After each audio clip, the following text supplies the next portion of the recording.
Alicia en el País de las Maravillas, de Lewis Carroll. La madriguera del conejo, capítulo 1.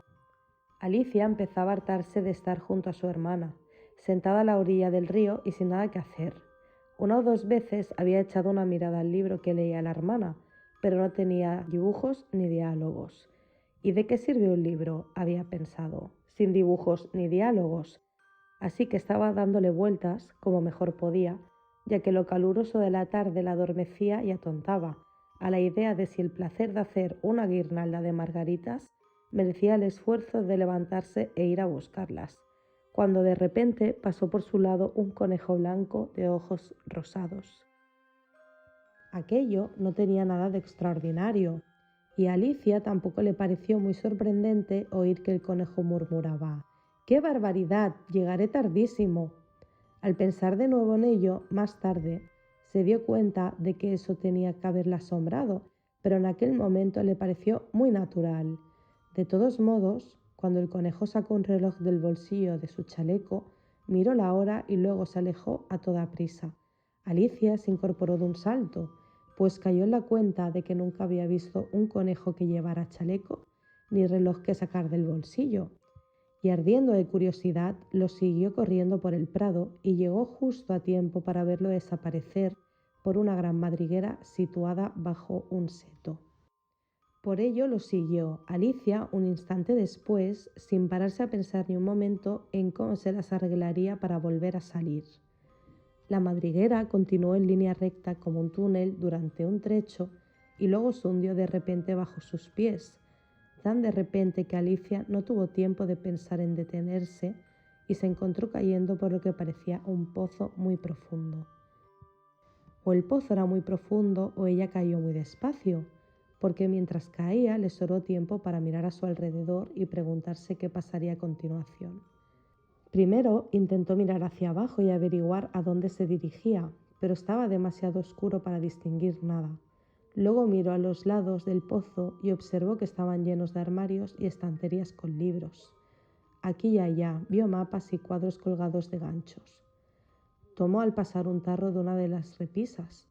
Tenía una etiqueta que decía «mermelada de naranja», pero con gran desilusión descubrió que estaba vacío. Sin embargo, no quiso soltarlo, por miedo a matar a alguien más abajo, de modo que se las arregló para dejarlo en uno de los armarios mientras caía. Bueno, pensó Alicia, después de una caída como esta, ya no me asustará caerme por las escaleras. ¡Qué valiente que soy!, pensarán todos en casa. Vamos, que no diría nada ni aunque me cayera desde lo alto del tejado, lo cual muy probablemente era cierto. Más abajo, más abajo, más abajo. ¿No acabaría nunca la caída? Me pregunto cuántos kilómetros he caído ya, dijo en voz alta. Supongo que estoy cerca del centro de la Tierra. Vamos a ver, eso sería una profundidad de 6 kilómetros, me parece.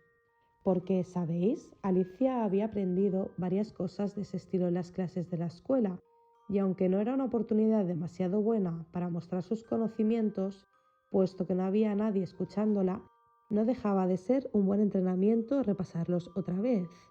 Sí, esa es más o menos la distancia correcta, pero me pregunto a qué latitud o longitud he llegado. Alicia no tenía la menor idea de lo que era la latitud ni tampoco la longitud, pero le parecía que eran unas palabras bonitas e importantes. Enseguida retomó sus cavilaciones. Me pregunto si atravesaré toda la tierra. Qué divertido sería aparecer entre la gente que anda con la cabeza para abajo. Los antipatías, me parece. Esta vez se alegró bastante de que no hubiera nadie escuchando, porque no le pareció en absoluto que fuera la palabra correcta. Pero claro, tendré que preguntarles cómo se llama el país. Por favor, señora, ¿esto es Nueva Zelanda o Australia? E intentó hacer una reverencia mientras hablaba. Imaginaos hacer una reverencia mientras estáis cayendo por el aire. ¿Creéis que os saldría? Y menuda niña ignorante creerá que soy por hacerle esa pregunta. No, preguntarlo no funcionará. Puede que lo vea escrito en alguna parte. Más abajo, más abajo, más abajo. No había otra cosa que hacer, de modo que Alicia se puso a hablar de nuevo. Me parece que Dina me echará mucho de menos esta noche. Dina era la gata. Espero que se acuerden de su platito de leche a la hora de la merienda. Querida Dina, ojalá estuvieras aquí abajo conmigo. En el aire no hay ratones, lo siento, pero podrías atrapar un murciélago que se parece bastante a un ratón, ¿sabes? Aunque me pregunto si los gatos comen murciélagos. Y aquí Alicia empezó a adormecerse y siguió hablando sola, como en sueños, diciéndose: ¿los gatos comen murciélagos? ¿Los gatos comen murciélagos? Y a veces, ¿los murciélagos comen gatos? Porque, ¿sabéis una cosa? Como no podía responder a ninguna de las dos preguntas, no importaba mucho cómo la formulara. Sintió que se quedaba dormida y empezó a soñar que caminaba de la mano de Dina, a quien decía con toda seriedad: «Vamos, Dina, dime la verdad. ¿Has comido alguna vez un murciélago?», cuando de repente, ¡cataplum!, dio contra un montón de ramas y hojas secas y la caída concluyó. Alicia no se hizo el menor daño y enseguida se incorporó de un salto. Levantó la vista, pero arriba todo estaba oscuro. Ante ella se extendía otro largo pasillo y aún podía verse el conejo blanco recorriéndolo a toda prisa. No había ni un segundo que perder.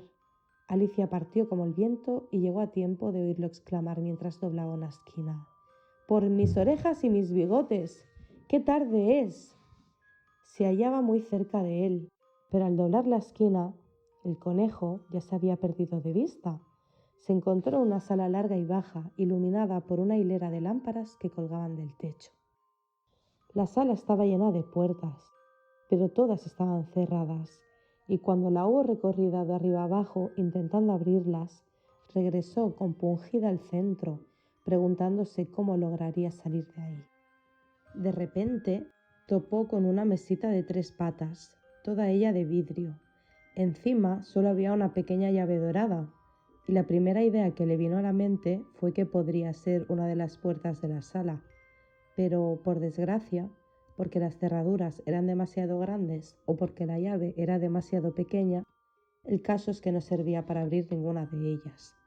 Sin embargo, al hacer el recorrido por segunda vez, reparó en una cortina baja que no había advertido antes y que escondía una pequeña puerta de unos 2 palmos de altura. Introdujo la llave dorada en la cerradura y, para gran alegría suya, encajaba. Alicia abrió la puerta y descubrió que daba a un pequeño pasillo, no más grande que una ratonera. Se arrodilló y distinguió al otro lado del pasillo el jardín más encantador que jamás hayáis visto. Cuánto deseaba salir de esa sala oscura y pasear entre esos arriates de flores resplandecientes y esas fuentes refrescantes, pero ni siquiera podía meter la cabeza por la puerta. Y aunque pudiera meter la cabeza, pensó la pobre Alicia, no me sería de ninguna utilidad sin los hombros. ¡Ah! ¡Cuánto me gustaría plegarme como un catalejo! Creo que podría hacerlo si supiera cómo empezar, porque, como veis, le habían pasado tantas cosas poco corrientes que empezaba a pensar que eran muy pocas las realmente imposibles. No parecía servir de nada quedarse esperando junto a la pequeña puerta, de modo que volvió hasta la mesa con la vaga esperanza de encontrar otra llave, o en cualquier caso un libro de instrucciones que explicara la forma de plegar personas como si fueran catalejos. Esta vez encontró un bol, y estoy segura de que no estaba antes, dijo Alicia, que tenía atada alrededor del cuello una etiqueta de papel con la palabra «Bébeme», hermosamente impresa con grandes letras. A Alicia le parecía muy bien que dijera «Bébeme», pero la sensata niña no estaba dispuesta a obedecer a tontas y a locas. «No, primero la examinaré», dijo, «para ver si pone o no veneno», porque había leído varias simpáticas historias sobre niños que acababan quemados, devorados por bestias salvajes y otras cosas desagradables por no recordar las sencillas reglas que les habían enseñado sus amigos, que un atizador al rojo vivo te quema si lo sostienes durante demasiado tiempo, por ejemplo, y que si te cortas muy profundamente el dedo con un cuchillo suele salirte sangre. Y nunca había olvidado que si bebes mucho de una botella que pone veneno, casi seguro que tarde o temprano te sienta mal. Sin embargo, en la botella no ponía veneno, Así que Alicia se arriesgó a probar su contenido y como encontró que sabía bien, en realidad el sabor era una mezcla de tarta de cerezas, natillas, piña, pavo asado, caramelo y tostada caliente con mantequilla. No tardó en bebérselo todo. ¡Qué curiosa sensación!, dijo Alicia. Debo de estar plegándome como un catalejo. Y así era, en efecto, ya medía solo 25 centímetros, y se le iluminó la cara ante la idea de tener el tamaño adecuado para cruzar la pequeña puerta que daba al encantador jardín. Sin embargo, primero, esperó un poco para ver si seguían cogiéndose más, una posibilidad que le ponía un poco nerviosa. Porque podría acabar, se dijo Alicia, desapareciendo por completo, como una vela. Me pregunto cómo sería entonces, e intentó imaginar a qué se parece la llama de una vela una vez apagada, porque no recordaba haber visto nunca semejante cosa. Al cabo de un rato, al ver que no ocurría nada más, decidió adentrarse por fin en el jardín. Pero, pobre Alicia, cuando llegó a la puerta se dio cuenta de que había olvidado la pequeña llave dorada, y al regresar a la mesa a buscarla se encontró con que no le era posible alcanzarla. Podía verla perfectamente a través del vidrio e intentó por todos los medios escalar una de las patas de la mesa, pero era demasiado resbaladiza, y cuando se cansó de intentarlo, la pobrecita se sentó y se puso a llorar. «Vamos, no sirve de nada llorar así», se dijo Alicia con bastante aspereza. «Te recomiendo que dejes de hacerlo ahora mismo». Por lo general, se daba muy buenos consejos, por más que rara vez los siguiera, y a veces se regañaba con tanta severidad que se le saltaban las lágrimas. Incluso recordaba que una vez intentó darse una bofetada por hacer trampas en el partido de croquet que jugaba contra sí misma, porque a esta curiosa niña le gustaba mucho fingir que era dos personas. «Pero ahora no sirve de nada», pensó la pobre Alicia, «fingir que soy dos personas. Si apenas queda lo suficiente de mí como para hacer una persona respetable». Sus ojos no tardaron en fijarse en una cajita situada bajo la mesa. La abrió y encontró un pastel muy pequeño sobre el que estaba hermosamente escrita con pasas la palabra «Cómeme». «Bueno, me lo comeré», dijo Alicia, «y si me hace más grande, agarraré la llave y si me hace más pequeña, me arrastraré por debajo de la puerta, lograré entrar en el jardín de una manera u otra y no me importa cuál». Dio un pequeño mordisco y se dijo con inquietud «¿Hacia dónde? ¿Hacia dónde?», colocándose una mano sobre la cabeza para sentir si crecía o disminuía, y se sorprendió bastante al descubrir que seguía teniendo el mismo tamaño. Eso es, por supuesto, lo que suele ocurrir al comer pastel, pero Alicia se había acostumbrado tanto a esperar que solo ocurrieran cosas poco corrientes que parecía bastante aburrido y tonto que la vida siguiera su curso normal. Así que siguió comiendo y muy pronto se acabó todo el pastel.